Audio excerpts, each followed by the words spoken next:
So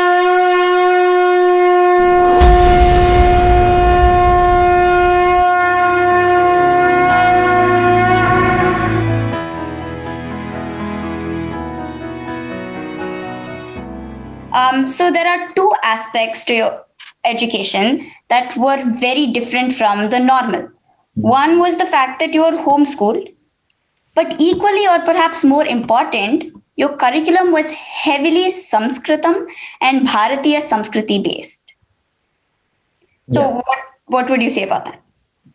No, definitely. And a part of me being homeschooled was getting the time to do those sort of things. So for me, that was learning Sanskritam as well as Carnatic music. And so on the Carnatic music side, I've been learning for a long time. Yeah, like 12 years now, probably. And so a part of me being homeschooled was I'd have more time to attend class, practice, because a huge part of all of this stuff is practice. And unfortunately, going to school often doesn't afford you the time to do that. And so because I was homeschooled that I was able to put the time into Carnatic music, eventually start performing and things like that. And as far as Sanskritam, that was also a huge part of my sort of education. So it built up and culminated in that gap year. But before that, I was in 2010 or 11. I took we started attending the Sanskrit Bharati Shibirams, so Jahnavi and Shraddha here in the US, and we ended up taking their correspondence course. It's so there are 4 exams, right? Pravesha, Parichaya, Shiksha, and Kovida. So there are Sanskritam exams that you study for via correspondence. And so I did those exams, and that was sort of the jumping off point. And then after that, I got more and more into it. I started teaching for Sanskrit Bharati, doing their like Dashadina Shibiram, like the 10-day camps. And so that's how it progressed. And because I was homeschooled, I was able to take that up as a serious subject, not just as like a side pursuit. Like kids here who go to school would have to learn, whatever Latin or Chinese or Mandarin, sorry. And in India, you'll have to learn whatever Tamil and Hindi and whatnot. So instead, I had the choice of doing Sanskritam as a serious subject, and I even got credit for it in high school. So that was my language in high school. So I myself have actually done Sanskrit Bharati. I did the SAFL program for a few years, and I understand what you mean with this as well, because I did do schooling in India. So I did do my second languages. Here I do Spanish, but you don't really get as much knowledge, I would say, as you do in like those camps and their programs. Yeah. So while we're on the topic, how do you think each of these factors, your Sanskrit learning and your Bharatiya based homeschooling, how do you think these factors helped you pursue what you do today? Yeah. And do you think they had anything to do with you getting into Stanford? Did you showcase these things heavily on your college applications? I mean, okay, as far as college is concerned and college application, of course, because it just ended up being a huge part of my academic journey. So yeah, it was a huge part of my extracurriculars, because that's pretty much all I did was music and Sanskritam. And whether or not that played a role, I'm not really sure. I can't say, but it probably did. And in terms of just general academics, it definitely, so learning, I think the one thing that really influenced my academics outside of Sanskritam was sort of that gap year, learning Vyakaranam in particular, because I think sort of the modes of thinking that you sort of get from learning Sanskrit grammar, learning the intricacies of it, learning how words are put together and how the rules themselves are structured within the Ashtadhyayi. Those sort of frameworks are great when it comes to like learning computer science, because a lot of that is computer science. In computer science in the sense of theory, like putting together problems. Basically, it's all put together in the way that computer programs are put together. Obviously, computer science goes a lot more beyond that, and Sanskritam also goes a lot beyond that. So what about your how these impacted your college Stanford applications, do you think? I mean, yeah, like I said, it's hard to say. It was a huge part of my application, so by default, it probably did play some role, because these colleges do like to see unique extracurriculars. But then again, like I said, it's college applications in the US are not straightforward at all and are pretty much random, to be honest. So it's really hard to say what their rubric is when it comes to like admitting students. But like I said, it probably did play a role. It is definitely different. At least when I applied, it's not something that a lot of people did. But yeah. So, was Stanford's interest in someone with your background unusual, or did you get similar interest from other prestigious universities? Okay. Yeah. I mean, it was, I guess so. I mean, well, I guess Harvard didn't like it much. Neither did Princeton. So they rejected me. But I got into all the other schools I applied to, like the other Ivies and Berkeley and things like that. And so, yeah, I guess but yeah, when it comes down to it, Harvard and Princeton don't like Sanskrit. No, I'm just kidding. But it's again, it's hard to say if that's the reason why those colleges rejected me or not. Yeah, I honestly really don't know. It's very, very difficult to say. But in general, I think it's good to be different in that sense. That always gives you a leg up. But as long as it's backed up by strong academics and other standard things that they expect from applicants, so it should sort of be like an embellishment on top of the basics that you have to have down. Yeah. So you would say that colleges still look for the normal sort of exams and grades and tests. That's arguably more important than just having Sanskritam somewhere on your resume. Because ultimately they need to make sure that, especially as students who are like quote unquote homeschooled. So I wasn't technically homeschooled. I was part of an online school. But if you are a homeschooler, they need to make sure that like you're on top of academics, right? Because if you're not part of a normal school, it's hard to measure for them, get a measure of how good you are. And so it's very important to have those academic credentials down before you worry about sort of the extracurricular stuff. So it's really both are equally important. Academics may be a slight bit more important. That's very. Thank you for telling me that, because we get a lot of teachers and people out there who are always saying, oh, grades don't matter, just focus on your extracurriculars. And we're always so skeptical about it. And then sometimes a teacher will come in and say, it's okay, your grades don't matter. And we don't believe them, but what to do? Yeah, they definitely do matter. As unfortunate as, I mean, I don't know if that's good or not, but they do. I think it's just as simple as that. So, in your experience, has Stanford lived up to its reputation academically? Academically, absolutely, yeah, for sure. At least that because Stanford is great at computer science. Maybe my sort of view of it is biased, but at least for what I study, math and computer science, Stanford so far has been phenomenal. I couldn't have asked for anything better. I'm not necessarily sure about other subjects, but for what I study, it's definitely lived up to it. It's sort of exceeded whatever expectations I had of it. Yeah. You said academically it has. So what about in other areas? I mean, okay, yeah, definitely. The non-academic aspects of it have been interesting. I mean, of course, like physically speaking, the campus is great if that's what you want to hear. But yeah, it's definitely an adjustment. And I think it's an adjustment for everyone, like sort of getting that sort of independence, living on your own. But thankfully for me, it wasn't that bad, only because I had that 1 year of experience living alone in much more difficult conditions than, in Palo Alto. Because that's honestly, it's not that difficult. It's really nice. But yeah, living in Chhattisgarh in a place like that, is basically a village, or a slightly larger village than normal, is that all that experience really helped. I mean, to me, living alone and being alone is actually great. I enjoy it.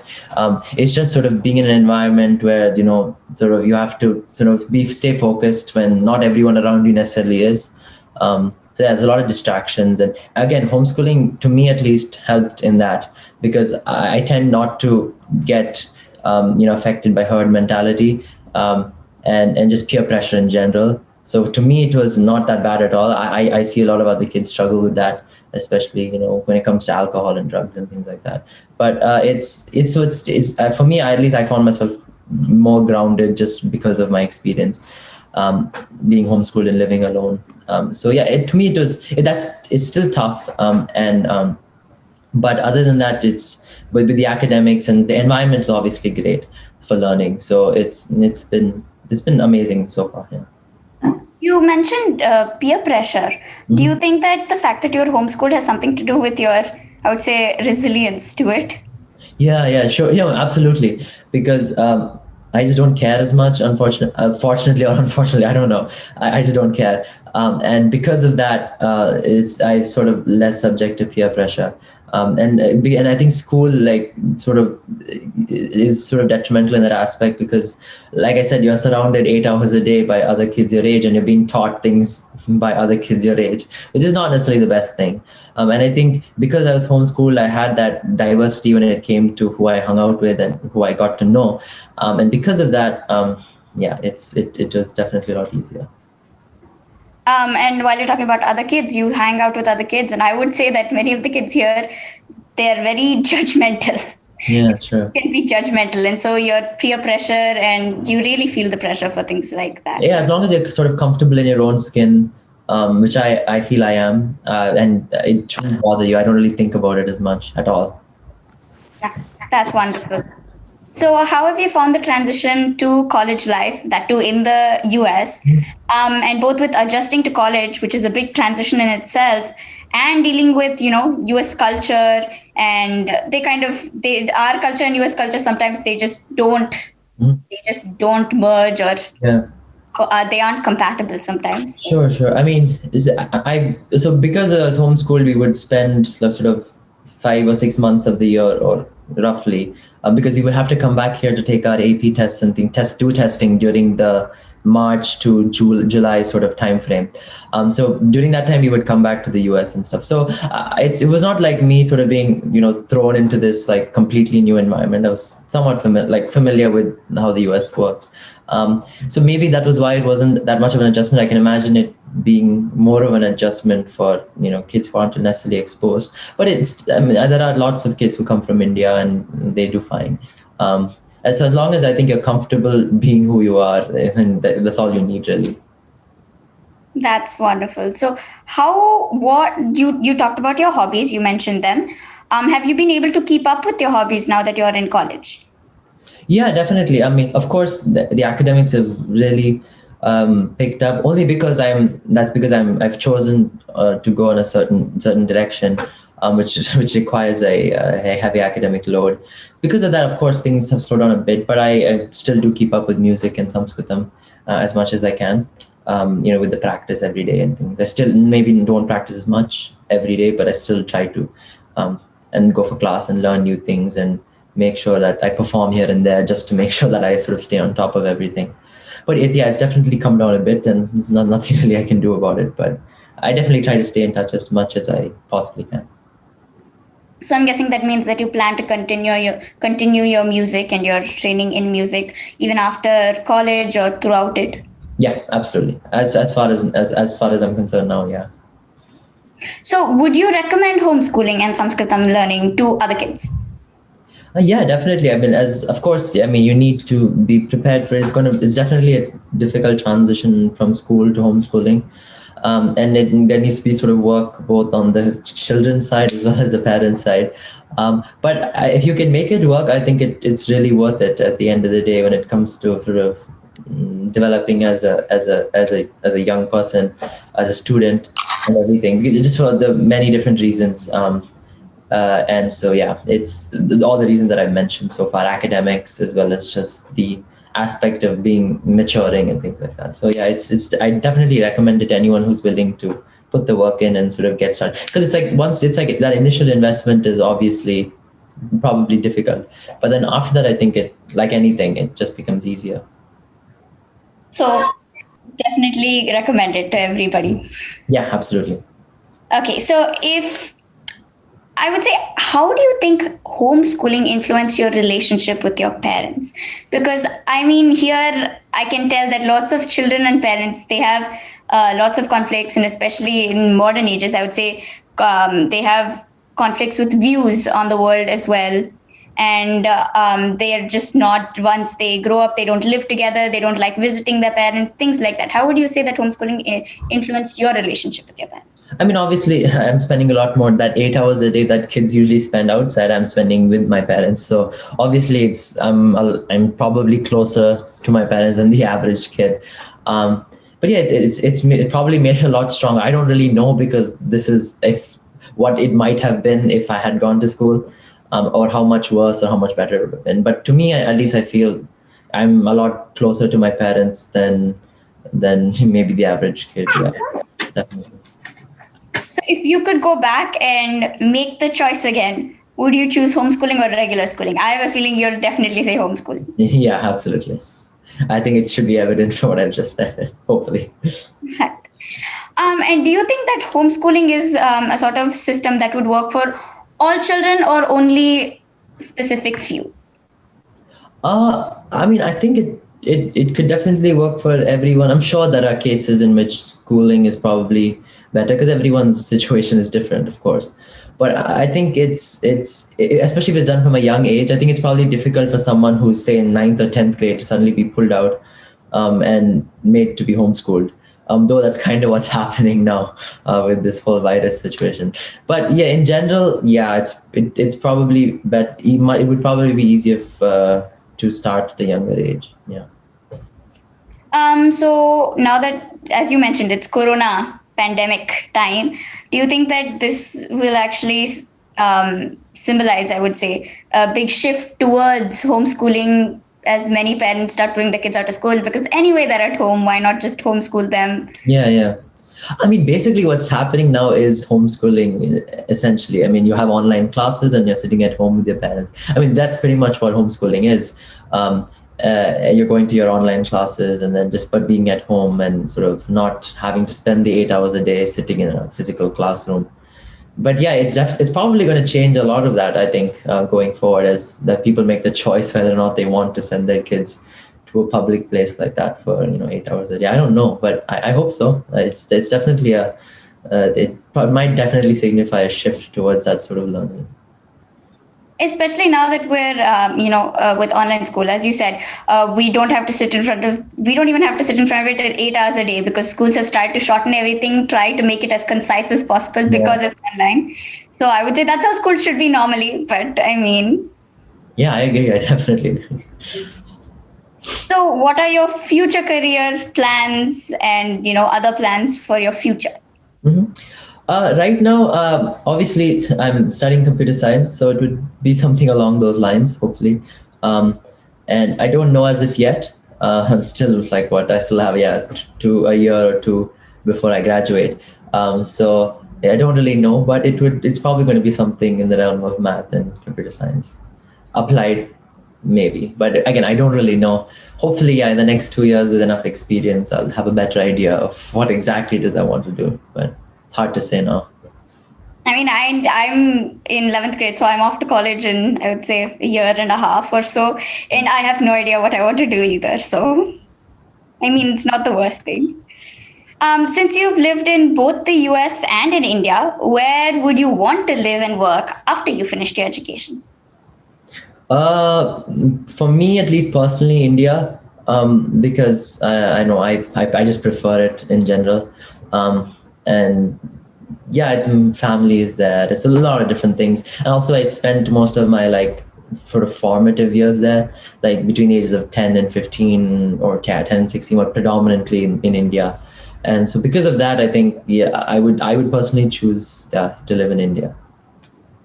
Yeah, I did lots of years of schooling there as well, and I would as well. I really liked the sort of environment that you have when you live there. Yeah. And as you said, with the relatives and the grandparents and the cousins and uncles and aunts. So how is back to Corona, how is it impacting your education and college? I mean, you were probably looking very forward to going to Stanford, and then now everything's online. So how is your education been impacted by that? So yeah, I had 2 quarters when I was physically on campus. And of course, now I've had 2 quarters where I'm not on campus. Personally, actually, I found that I'm getting a lot more work done being at home. because just being on campus, there's just a lot of things going on, and being at home sort of cuts all of that out. But I mean, I don't mind either way. Honestly, it's being on campus is definitely enjoyable, but and it's great as an experience. But I've not really felt much of a change. Also, that's probably because I was homeschooled for so long. So going back to this style of learning is not that rough or contentious. So yeah, it's been fine so far. I've not really felt any impact either way. Speaking of college, something just came to my mind. While you lived there, I mean, you don't go live there anymore, but while you were there, I've heard of some changes that you had made to your own living conditions to suit your, I would say, cultural beliefs. Yeah. What were those and how did that happen? Yeah, sure. So basically, so going to college, I wanted to continue to do music, practice music. Up really early. I don't go to sleep very late. And so my hours don't line up with most people's hours. And so, I mean, I just happened to go to the Office of Religious Life and sort of make a request to get a single.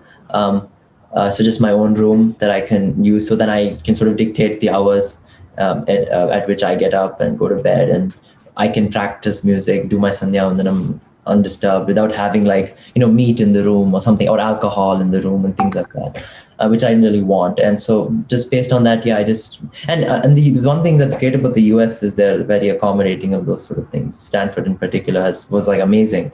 And it was just one meeting and they were like, yeah, that's fine. And they have the resources. And so they were able to give me my own room. And yeah, it's just a matter of going and asking, really. Most people don't do it, but yeah, I was about to say, it was just a matter of asking. Yeah, that's all. Just have to go one meeting, literally. It was a 15-minute meeting and it was done. One of us should do that. Yeah, absolutely. Sure. Right. So that, I think we have a bunch of questions in the chat. Okay. All right. So thank you, Ahimsa and Siddharth, for that conversation and discussion. I'm going to read out those questions so that, and if people have questions for Ahimsa, she can answer too, but otherwise Siddharth can take them. For subjects where you need access to lab equipment like chemistry and physics, how did you compensate to get access? Yeah, that's a good question, actually. So the online school I went to, in particular, they would have kits that they would ship to you. Like for biology, for example, I had the animal dissection and stuff. They sent like actual animals and like cockroaches and worms that you'd have to dissect for biology to our house. Like there are companies that do that. So you mean they sent you live animals? No, not live. These are like already dead animals. I like cockroaches and like worms and stuff. And it's disgusting, but that's what we do in school. So it's what I did at home. So. Okay. You don't get spared the disgust. You get your quota of disgust at home. In fact, I was really hoping I wouldn't have to do it, but I ended up having to. I see. Okay. Just one sorry, go ahead. Now that I'm taking chemistry in school and we have labs, and since everything's online because of coronavirus, our teachers, we still do labs and we write out lab reports. But what our teachers do is actually they just send us videos, as well as they do a 2-hour session where they explain the whole lab to us. And we actually just watch it being done rather than do it ourselves. And then we write up a whole lab report on it with a bunch of like reasons and everything, and we submit that. That's how they're making us do labs online. Mm-hmm. Okay, yeah, we for chemistry, I only took one chemistry class in high school. But we actually had a lab kit that would be sent like this massive box full of different chemicals. And so the teachers would customize a lab kit, and we would have like 4 or 5 labs throughout the semester. And all the equipment would be in that box, like all the equipment, the chemicals themselves, things like that. So, yeah. How about safety stuff? I mean, that would seem to be my big concern, doing it sort of unsupervised by a teacher at home. So, I mean, most of these experiments, at least the ones I did, were pretty harmless. There weren't any like serious chemicals involved. So it was okay. It was in 9th grade, so it was pretty benign. But I mean, there is some safety equipment. Then of course your parents are there in the house, hopefully. So they might be able to monitor that. But I guess it varies on a class by class basis. I'm not really sure. Okay, so I have a question asking, how can children's interest be sustained with homeschooling, especially in an online system? Any thoughts on that? Yeah, I mean, I personally never found so when you say interest being sustained, I'm assuming you mean academically or do you mean non-academically? I guess I could address both. Academically speaking, I mean, as long as the child is being challenged at, his or her level adequately, I don't see why they wouldn't be interested. And especially if you can get into an online school of some sort where there's structure as well, that might sort of be easier to have the sort of, give them academic structure. As far as like beyond like, school in general, I mean, at least for me with Carnatic music and whatever activities I did beyond school, I was pretty entertained, honestly. So I never found sort of a deficit in terms of being interested or having interesting things to do. But yeah, because we were homeschooled, we would go to concerts, for instance. We would go a lot of temple tours. So like we would go with. So there was a historian in Chennai. She's pretty well known. Her name is Dr. Chitra Madhavan. And so with her, for example, she would have like temple tours like Kanchipuram. That was the last one I went on, which was like we went to Kanchipuram and got to see all the temples, and she explains all the different sculptures and paintings and history of the temple. So that's the sort of stuff, like kind of like mini field trips that we got to do. And so like things like that, and homeschooling allows you to do those things. Like that's the best part. You have the time to go places and learn things that you may not have otherwise learned in school. So I think in fact it's probably easier to keep your child entertained as a homeschooler. That certainly seems like a far superior way to learn history. Yeah, exactly. What you did. Okay. Another sort of related question. How did you self-motivate yourself in elementary school specifically? Was there anything special or did we already cover everything? I mean, nothing special beyond the fact that, my mother was obviously heavily involved at the elementary school stage. So, I mean, I'm sure there were times, I don't really remember, but I'm sure there were times where that she gave us structure too. So I think it was at that time that I started probably to develop, a sense of self-motivation or the ability to self-motivate. And just because because mainly the thing that like, if I want to go out, right, if I have a lot of work, but I want to go out in like 2 hours, I can choose to finish the work in 2 hours and go. So that was sort of a motivating factor more than anything else. So personally, that's how it really started. Like, okay, I have a lot of work, but if I finish in 2 hours, I can go. Of course, my parent, the huge part of that is having a parent who makes sure that you get all that work done. As long as I can say, for my mom, it always was that as long as you finish the work that you're assigned to for that day, then you're free to do what you want. And so that in and of itself was sort of a motivator. What was your daily schedule like and how did it change as you grew older? Yeah. And a second question, I'll just cover that too. Besides Sanskrit, maths, English, and Carnatic music, did you learn any other subject in depth? Okay, yeah. So as far as schedule goes, of course, when you were younger, it was sort of less rigid. It was more fluid. When I started to have a schedule was starting in high school. When I was as I joined the online school, because I had to attend classes and things like that and get homework done. And I was sort of answerable to someone who wasn't my mother. And so because of that, I think I started to sort of have a schedule. Another thing was we were living in India at the time for most of the year. So, and all those classes are on sort of Pacific Standard Time. So I'd have to get up early in the morning, 4 a.m., 4:30 a.m., attend my classes. So that's usually how my days would start. So get up, have a bath, do sandhi like in 20 minutes, and then go to class. And then after that, music practice would happen, and then food, eating, all that. And so usually my day would really start around 10:30. Once I have all that finished, attend my classes, finish all my morning routine with practice and stuff. Then after that, it was just studying and finishing homework. And then in the evening, sometimes I'd have class. When I say evening, I mean more like night. I was 10 p.m., 11 p.m. So once the day winds down with classes too sometimes. And so that's sort of how the day went. Yeah. And when it comes to other subjects, as a part of with being part of an online school, I mean, it's basically like normal school. I have to do everything else that all the other kids do, like history. I took econ and economics in high school. So all those the subjects that I took AP exams for in particular were the ones I went in depth. History, economics, language, of course, was covered by Sanskritam. Then sciences, I did chemistry and physics in biology and physics in high school predominantly. And yeah, math, English. We also had a philosophy curriculum at the school I was in. So that was also something I did for 4 years. So yeah. Okay. There's a question asking if you teach violin to others, because there's something about seeing you, they saw you playing violin on YouTube. So you teach. Oh, okay. I don't really play violin anymore. I sort of, as high school kicked up, I sort of had a choice between music or like my part, like vocal music or violin. I decided to like sort of focus on just singing. And so yeah, violin is something I don't really do much anymore, but yeah. Okay. A question on why you chose to pursue undergraduate at Stanford rather than continuing in a university within India, given this. Oh, yeah. So for me, mainly it was because I was technically in the US system. I took the AP, advanced placement test, SATs, and all that stuff.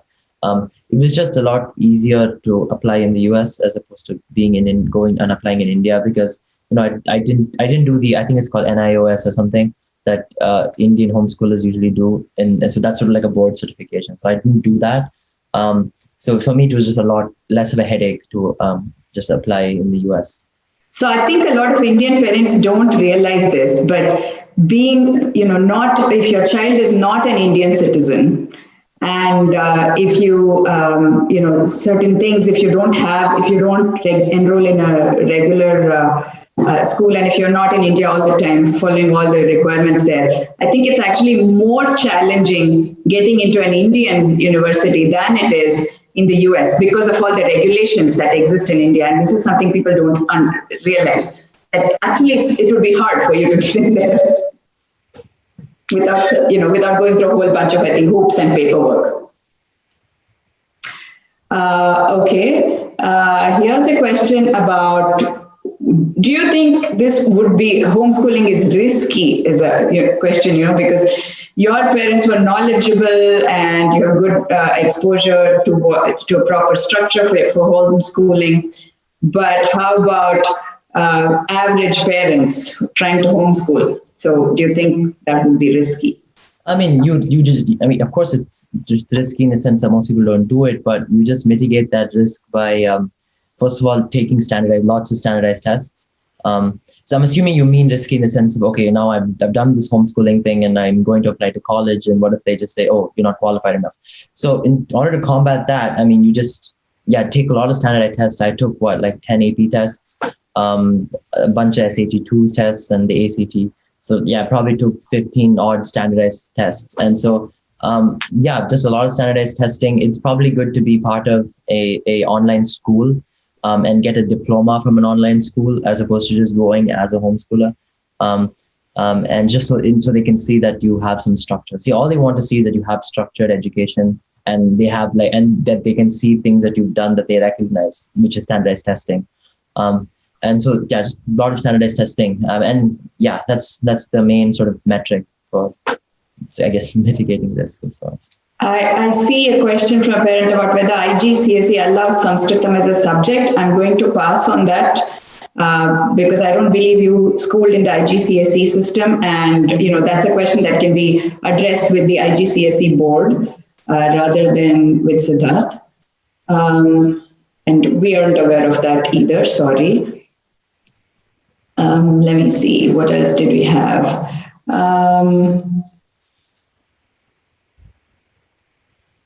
Okay. Do you think, so here's a question about, do you think this is, your homeschooling was helpful for computer science, but do you think it's going to help in other areas too? When it comes to computer science, I mean, I never studied any computer science before going to college. So I can't really say. Maybe I might have been better off if I did computer science as a high schooler, but I didn't. And I'm not really sure. I mean, I guess it depends. Yeah. Okay, so a couple of things which I might just answer myself. It says, which online course did you take for science? So he was mentioning he went to the Stanford online high school. So the science courses were offered there. Correct me if I was wrong, if I'm wrong. So they were offered through that school, and that's what he took. From what I understand, in elementary school, you did not do science, correct? No, I did. I did the science from the Singapore whatever curriculum has a bunch of science and math that they offer. I think that's what my mom did for us. Oh, so okay, so you did do that even in elementary school. Yeah. Mm-hmm. Okay. And then he has a question: can children in elementary school learn basic writing through online schooling? Sure. That would depend on the online school. Like the one I went to, I think only started around 7th grade or 8th grade, something like that. But sure, why not? I don't see why. I'm sure there are online schools that do that. Okay, so did he do homeschooling while staying in India or the US? From what I understand, you were in the US, you were in school, regular school in the US initially, and then your mother pulled you out, and then you all moved to India. Correct. Right. So that's how it went. So most of his homeschooling was actually done in India, although you kind of went back and forth, perhaps for vacations or things like that. And then, here's a question about the electronics entertainment policy at your home.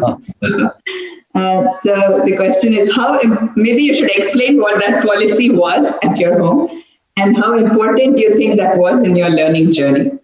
Okay. I mean, as far as electronics, I mean, I only got a cell phone and a smartphone in college, or right before I went to college. And I never had any phones or any electronics growing up, except for a computer for school, obviously. No TV at home, obviously, or video games, or I had a calculator. So that was the extent of my electronics, pretty much. No electronics at home from a young age. Even before we were homeschooled and all that stuff, we never had a TV in the home. So, yeah. Okay, well, that's quite profound. Not having a TV nowadays it would seem to be a big deviation from the norm. So that's an important thing to keep in mind in terms of your upbringing. I have a question from a child who was enrolled in our Pragya class. Let me see, just moved off my screen because people came up with a few other questions. But meanwhile, let me ask you about, this question is, did you take SAT or ACT? The ACT. The ACT, okay. And when you switched from homeschool to online high school, did you have paperwork to get admission to a high school, or how did that go? From homeschooling when you want to switch to conventional schooling? Me going from homeschooling to the online school? Yes. Oh, yeah. I mean, there's an application. You have to write the entrance test. I don't really remember. It was a long time ago, but something like that. Yeah, of course. Okay. So specific question again about, NIOS being an option for kids who are US citizens, etc. For the specifics, please do inquire. One thing to keep in mind is these regulations do keep changing. So I know that in the last couple of years, some of the regulations regarding some of the competitive entrance tests in India, whether, kids from here, foreign citizens can enter, there have been some changes there. So these things are always changing. So inquire at the time that you are planning to apply and get the latest, rather than relying on what Siddharth's going to say is obviously at least, probably a couple of years old. That's probably when he really looked into it. Let's see, what else did we have here? So, I was telling you, there's a student of ours from the Pragya batch who says, how do we balance what we learn at regular school and Agastya Gurukulam? And he says, I would like to be associated with Agastya Gurukulam till I go to college, and even after that as well. Can I do that? Certainly, we would be very happy to have you associate with us. First as a student, as I mentioned earlier, Ahimsa started with us as a student. She now is a volunteer teacher. She teaches other junior classes. So there are certainly opportunities that you can continue to associate with us and work with us as well as learn with us. In a school, children get opportunities to speak in front of an audience, learn presentation skills and such, because they're, even if it's making a presentation in their class, they're talking to an audience. How do you get a chance to work on those when you're a homeschooler is the question. I mean, I think that's, for me personally, that was a smaller part of education generally, because I wanted to be in STEM. So that wasn't a huge priority. But so I focused less on that in high school, of course. I mean, we still had like I said, I had philosophy for 4 years. So a lot of that was presenting and doing things like that. And like before high school, in my English classes, before I went to the online school and we were doing those co-op English classes, we would have things like, speech night, where we would, have to write our own speeches and then like give them, sort of deliver them. We'd have poetry contests, so you have to memorize a bunch of poetry and then like recite it as like a competition. And so, I mean, I've had like a smattering of like different things like that throughout. It was never really a focus for me, at least personally. But I'm sure if you were to sort of seek that out within like this online school or whatever that you choose to use, you could probably get enough of that. I mean, all of these online schools are just normal schools, except the classes are online. There's nothing different. So whatever you get from a normal school, you would get from an online school without the physical element of it. Right.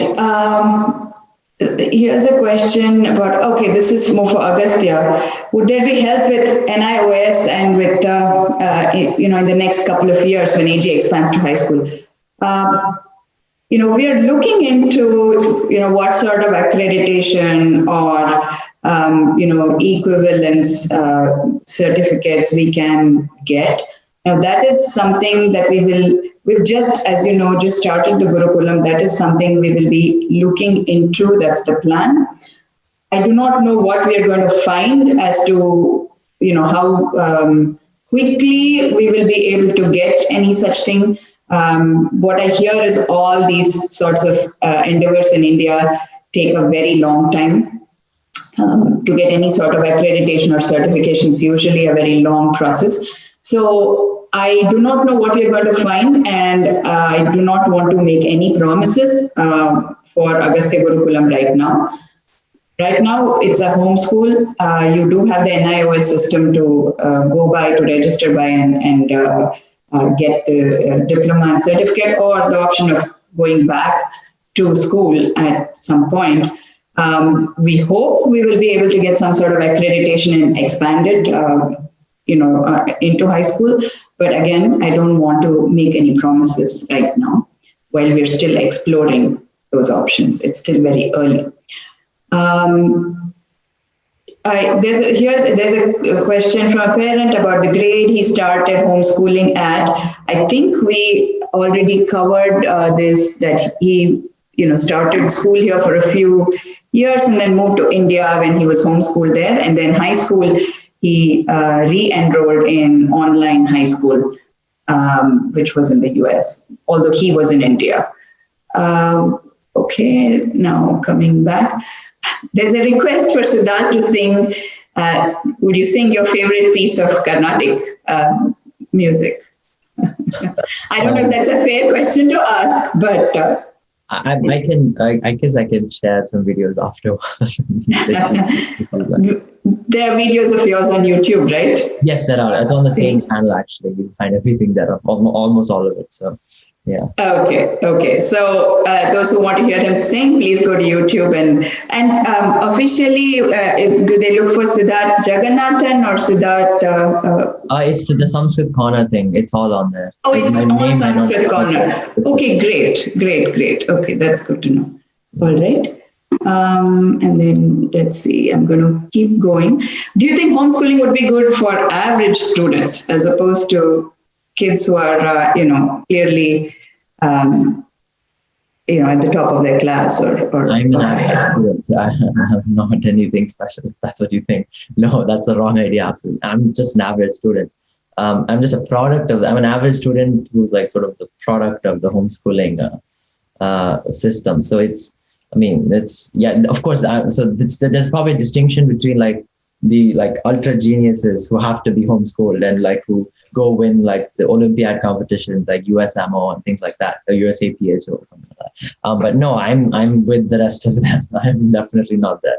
It's just that I was able to focus on certain things because I was homeschooled. That's all it is. It's pretty simple. You don't need to be an ultra genius to like thrive as a homeschooler. In fact, you probably thrive. An average student would probably thrive a lot more. Sort of the delta between how they would thrive in a normal school versus as a homeschooler is probably much greater for an average student. I'm exactly that. So I think your humility is patently obvious to all of us who are watching. It's wonderful to see. So let me move to this. When you went to Stanford, you felt the need for a separate room. As it says, as you could not adjust with the others, with their habits. Do you find it difficult to adapt in such situations? And I might actually turn that around. If Stanford had turned down your request for a separate room, how do you think it would have affected you? And I mean, we didn't find. See, it's not a matter of not being able to adjust. It's a matter of not wanting to adjust. And I don't want to be in an environment where there's alcohol and things around me. It's just a choice. Of course, if like push comes to shove, obviously I would have to. I would adjust. That's not the issue. It's more of not wanting to. Life is not all about just making adjustments around. You have to sort of stand up for yourself at some point, and just be yourself. And if that means not adjusting, then it means not adjusting. Yeah. Okay. So a corollary to that, do you face explicit or implicit peer pressure in college to party, drink, alcohol, etc. with others? Do you think it could get that bad that it could pressurize you to deviate from your lifestyle and practice? I'm sure there's pressure of some sort. I mean, implicit or explicit, I don't know. I don't necessarily feel it or don't pay attention to it. I just have different interests. Not interested in partying. Or getting wasted. I don't actually, it's hard to answer that only because I guess I'm wired the way I am. So I don't really know how I'm not consciously necessarily like, pushing away this urge to go and get drunk. It's like, I just don't want to. It's just a choice that I make. And if you don't want, if you don't seek it out, you can easily just stay away from it. I was in an all freshman dorm, so it was like the absolute worst, which is if you're an all freshman dorm, it's like kids who just are solely there to have fun and get rowdy. But I guess maybe just my upbringing played a part in that. I don't know. I'd like to think so. So I just never felt the pressure personally. No. That's wonderful. And this will be the last question. What gives you the conviction to carry yourself in traditional attire? And what is your message to youngsters today to follow suit? Or even your message to youngsters? Yeah, I think it's a good question. Well, first of all, it's being comfortable in traditional attire. It's like, I find that like Indian kids like nowadays, it's like they only wear that, your traditional veshti or and kurta like on like these 5 days a year on these special like holidays or whatever. I mean, for us, at least, I think growing up in India probably helped with that. Like we would go to kacheris, it's all in veshti, even like a regular shirt. But veshti was also mainly because like mosquitoes will bite you when you sit in these concert halls in December. So like veshti covers everything nicely. So I just got very comfortable wearing traditional clothing. And also just being comfortable with wearing that sort of clothing outside. I guess that mainly comes with, first of all, just doing it from a young age, and also being comfortable enough in your own skin. I mean, that's also probably one of the reasons why I never felt the pressure to do drugs and alcohol. It's just being comfortable with who you are, and I am. So there's nothing more than that. Honestly, it's just learning to be. Not wanting to be, white or not wanting to be something else. Yeah. If you're proud of your own culture and heritage, that does the work for you. Wonderful. On that note, thank you very much, Siddharth. It was wonderful having you here for our Chai Pe Charcha, and I hope that gave a lot of our parents confidence in their decision or helped them in their decision regarding homeschooling. So, with wishing you all the best for your future career, we will conclude this. Thank you. Namaskaram to everyone. Thank you for joining us and staying with us.